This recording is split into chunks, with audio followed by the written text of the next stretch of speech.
Yooyyaa akkam jirtu hordoftoonni Qubee Jenereeshin nageenyi badhaadhaa.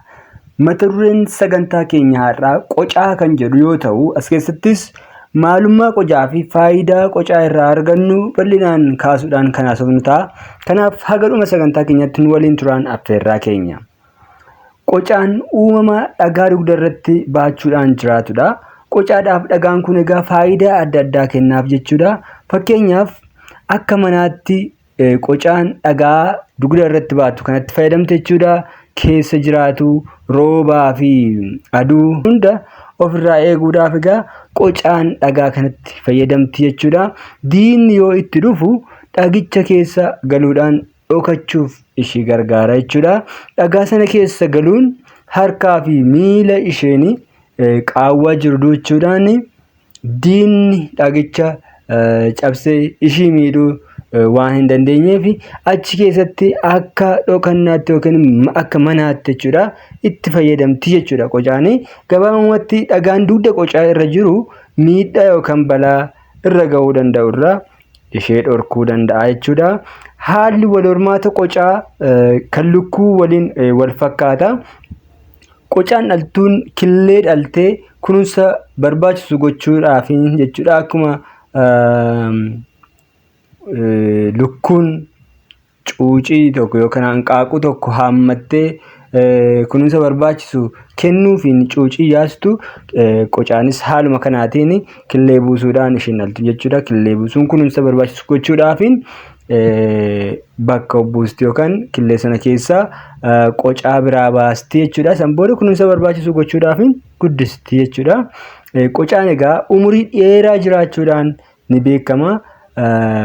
Qocaan umurii dheeraa qaba jedhamee beekamu waggaa 190 jiraateedha akka qorannoon mirkaneessutti. Qocaa faayidaa adda addaatiif ooluu ni danda'a. Dhagaan qocaa meeshaalee aartii garaagaraa irraa hojjechuudhaaf ni gargaara. Fakkeenyaaf qabduu yookaan fireemii fuullee ija namaa hojjechuudhaaf ni gargaara. Dhagaan kun egaa cimina waan qabuuf meeshaalee adda addaa irraa hojjechuudhaaf kan gargaaru ta'a jechuudha. Faayidaan meeshaalee adda addaa irraa hojjechuun ooluun alatti ammoo namoonni akka waan dinagdee isaanii guddisuu danda'utti yaaduudhaan qocaa namni guddisu yookaan qocaa mana qabu dinagdeen isaanii guddataa, fayyummaan isaallee ni eegama jedhanii yaadu, nagaa qabaannaa jedhaniitu yaadu jechuudha. Kanaaf namoonni baay'een dallaa isaanii keessatti yookiin kunuunsa godhuu fi faayidaan addaa biraa qocaa guddisuu yookaan immoo kunuunsuun mana keessatti namaaf qabu, ijoollonni itti gaafatamummaa akka horataniif isaan gargaara jedha qorannoon adda addaa akka mirkaneessutti. Maaliif qocaan uumama dadhabaa fakkaata, ijoollonni sana kunuunsa gochuu fi keessatti itti gaafatamummaa irraa baratu jechuudha. Qocaan biqiltoota akka margaa soorachuudhaan jiraata. Hantuutas ni nyaata jedhama. Bishaanis ni dhuga. Haala kanaatiin sooratee jiraata jechuudha. Marga akkuma margi soorata isaa beekamaadha jechuudha.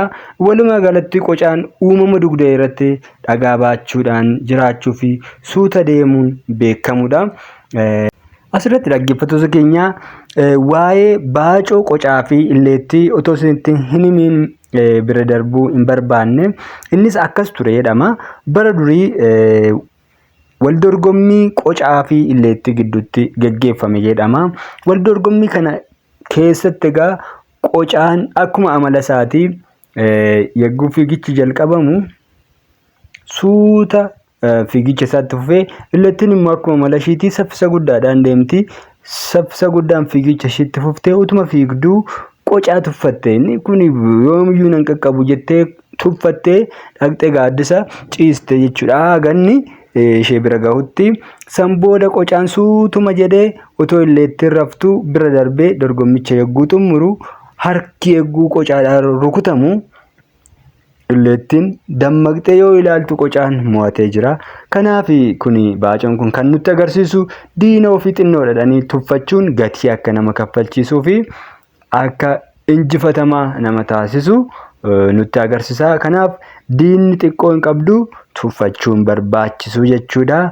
Qocaan haala kanaatiin illeetti saffisa guddaan fiiguu dandeessu sana mo'atee jedhama. Waa'ee qocaa asuma irratti goolabna. Akka sagantaa biraatiin wal arginutti nagaatti tura.